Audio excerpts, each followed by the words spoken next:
Halo, selamat datang di News Flash Kuat Baca edisi Jumat 18 Maret 2020 bersama saya Yanka Katria. Kita mulai berita pertama. Tidak terpengaruh dengan keadaan perang Rusia versus Ukraina, India tetap memesan pesawat jet tempur perang dari Rusia. India saat ini tengah sangat membutuhkan penguatan pesawat jet tempurnya.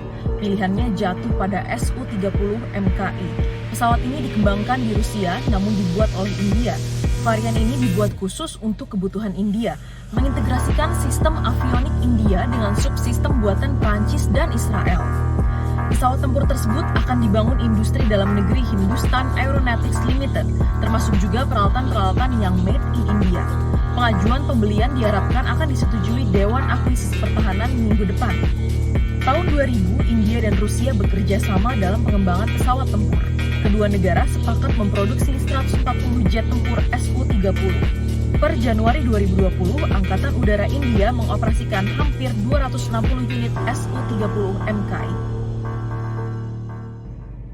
Kita beralih ke berita selanjutnya. Jokowi siap melantik anggota KPU dan Bawaslu terpilih.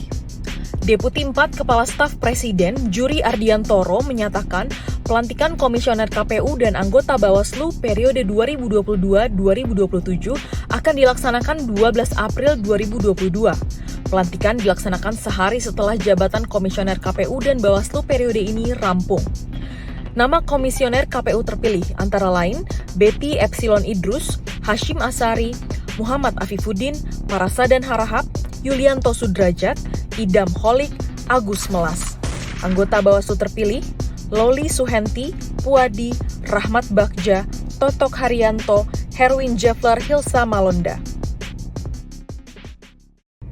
Kejati bidik 3 terduga perusahaan mafia ekspor minyak goreng. Kejaksaan Tinggi DKI Jakarta menyelidiki kasus dugaan mafia minyak goreng yang dianggap sebagai penyebab kelangkaan pasokan di dalam negeri. Penyelidikan tersebut didasari dengan surat penyelidikan tertanggal 16 Maret 2022. Dugaan ini jatuh kepada PT AMJ, PT NLT, dan PT PDM. Sepanjang Juli 2021 hingga Januari 2022, ketiga perusahaan itu mengekspor 7.247 karton minyak goreng melalui Pelabuhan Tanjung Priuk. Beralih ke berita selanjutnya, Doni Salmanan seret artis dan influencer ke Bareskrim. Sejumlah artis dan influencer terseret kasus penipuan dan pencucian uang yang dilakukan Doni Salmanan. Rizky Bilar dan Lesti Kejora dikaitkan karena menerima uang dari Doni Salmanan ketika mereka menggelar acara pernikahan.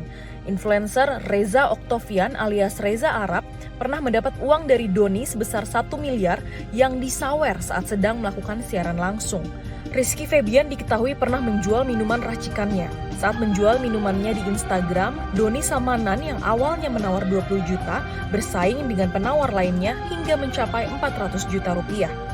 Para artis dan influencer ini ikut diperiksa dalam pengembangan dugaan pencucian uang yang dilakukan tersangka Doni Salmanan.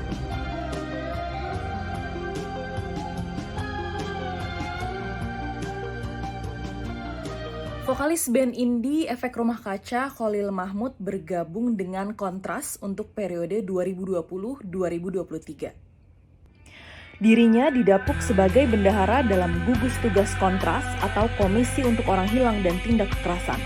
Gerakan yang kerap dilakukan oleh Kholil adalah menyoroti isu-isu pelanggaran hak asasi manusia di tanah air. Ia juga menjadikan musik sebagai media dalam menyambung lidah dari kekerasan yang tengah terjadi di akar rumput. Kholil juga menyuarakan kritik sosial melalui lagu-lagunya. Diketahui, Kontras tidak hanya menangani masalah penculikan dan penghilangan orang secara paksa, tapi juga menangani berbagai bentuk kekerasan yang terjadi baik secara vertikal maupun secara horizontal.